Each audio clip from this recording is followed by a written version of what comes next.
But if we don't do something, it looks like there'll be an outbreak anyway. She led the little group down the main street to the robot warehouse in the garage and sat down in the command center to begin programming again. A standard drilling operation with maximum blowout baffling.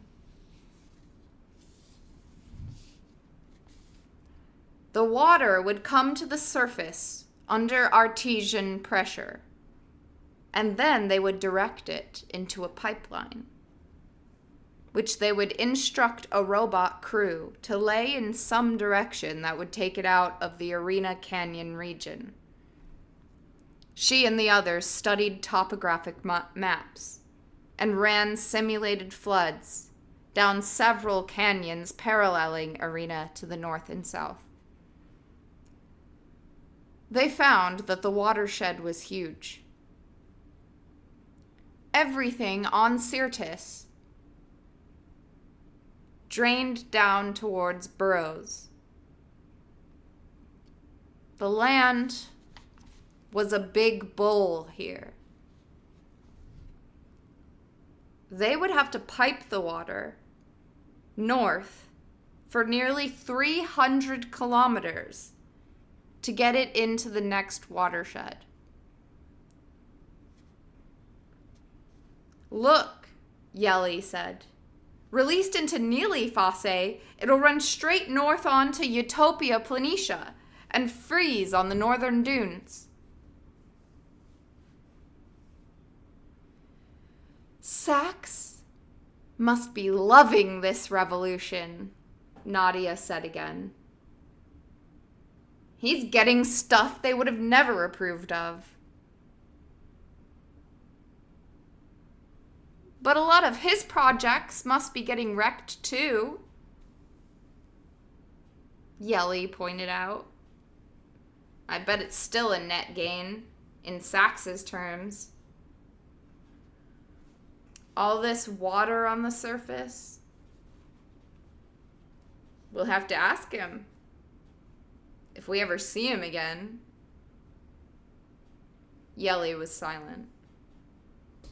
Then he said, Is it that much water? Really? It's not just Losvitz, Sam said. I saw a news bit a while ago. They've broken the Lowell Aquifer, a big breakout like the ones that cut the outflow channels. It'll rip billions of kilos of regolith downslope. And I don't know how much water. It's unbelievable. But why? Nadia said. It's the best weapon they have, I guess. Not much of a weapon. They can't aim it or stop it. No. But neither can anyone else. And think about it. All the towns downslope from Lowell are gone. Franklin, Drexler, Osaka, Galileo, I imagine even Silverton. And all those were transnational towns. A lot of channel mining towns are vulnerable, I should think. So both sides are attacking the infrastructure, Nadia said dully. That's right. That's right. She had to work. There was no other choice. She got them going again on the robot programming. Is John still alive? No, he died like a year ago. Or 5 years ago. Something like that. I don't know. I'm going to live to be 200. If you're living to be 200, it was like last year.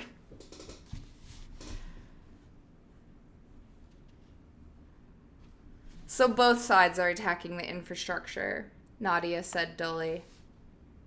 I guess he had a good run. Yeah, dude, you fucking missed it. I'm glad you even know who John is, I guess, but man, you missed it. The legend. He had a good run, but not good enough.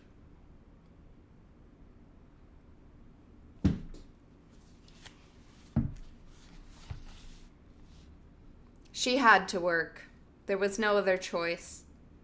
She got them going again on robot programming, and they spent the rest of that day and the next getting the robot teams out to the drilling site and making sure the startup went right.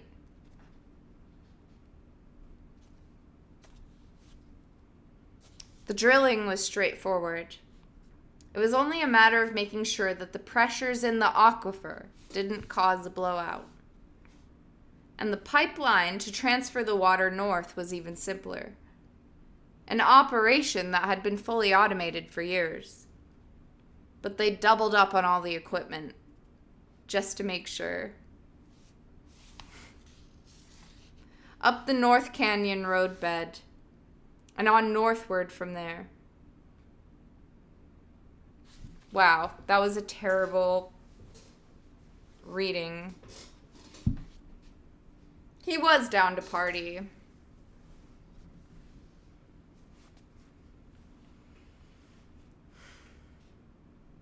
Okay, like, I don't know if it's just because we said run, but, like, I'm thinking it... No, never mind, I can't.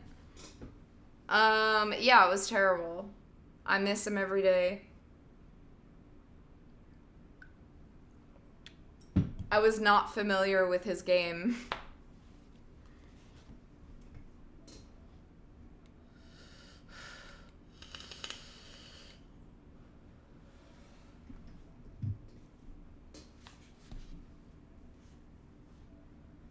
Oh God, big words.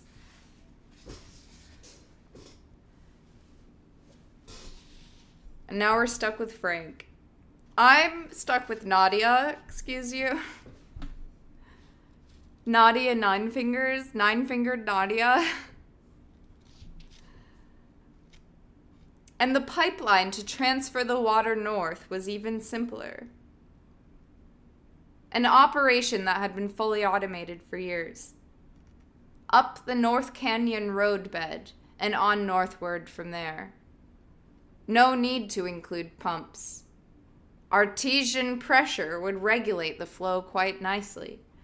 Because when the pressure dropped low enough to stop pushing water out of the canyon, the danger of a breakout at the lower end would presumably be past. Unless there's more water than we thought. Okay, I'm kidding. So when the mobile magnesium mills were grinding along, scooping up fines and making pipe, and when the forklifts and front loaders were taking these pipe segments to the assembler, and when that great moving building was taking in the segments and extruding pipe behind it as it rolled slowly along up the road, and when another mobile behemoth was going over the completed pipe and wrapping it in aerolattice insulation made from tailings from the refinery, and when the first segment of the pipeline was heated and running, then they declared the system operational and hoped it would make it 300 kilometers further. I remember when John used to extrude pipe behind him. The pipeline would be built at about 1 kilometer an hour for 24.5 hours a day. So if all went well, about 12 days to Neely Fosse. At that rate, the pipeline would be done very soon after the well was drilled and ready. I almost fell out of my chair. Listen, I'm reading this out loud to an audience. You can't say that. Very soon after the well was drilled and ready. And if the landslide dam held that long, then they would have their pressure valve. So, Burroughs was safe. Or as safe as they could make it by their efforts. They could go. But it was a question what their destination would be. Nadia sat slumped over a microwaved dinner, watching a Terran news show, listening to her companions debate the issue. Horrible how the revolution was being portrayed on Earth. Extremists, communists, vandals, saboteurs, Reds, terrorists. Never the words rebel or revolutionary, words of which half of Earth, at least, might approve. No. They were isolated groups of insane, destructive terrorists. And it didn't help Nadia's mood that there was, she felt, some truth to the description. It only made her angrier. We should join whoever we can and help fight, Angela said. I'm not fighting anymore, Nadia said mullishly. It's stupid. I won't do it. I'm gonna fix things where I can, but I won't fight. A message came over the radio. Fournier crater, about 860 kilometers away, had a cracked dome. The populace was trapped in sealed buildings and running out of air. I want to go there, Nadia said. There's a big central warehouse of construction robots there. They could fix the dome and then be set to other repairs down in Isidis. How will you get there? Sam asked. Nadia thought it over, took a deep breath. Ultralight, I guess. There's some of those new 16Ds down on the South Rim airstrip.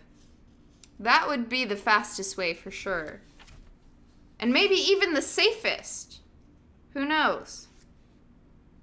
She looked at Yeli and Sasha. Will you fly with me? Yes, Yeli said. Sasha nodded. We want to come with you, Angela said. It'll be safer with 2 planes anyway. They took 2 planes that had been built by Spencer's Aeronautic Factory in Elysium. Thus spoke the next section. But that will be all for today. I'm surprised I read that far. We actually completed another section. Not another part, but another section. And there's only 1 or 2 parts left, depending on how you look at it. Trying not to get spoiled. Shikata Ganai. We're on part 7, and there's only 1 part after part 7. Shikata Ganai. Thank you. And that'll be all for today. Except for the rest of the stream. That'll be all for the book.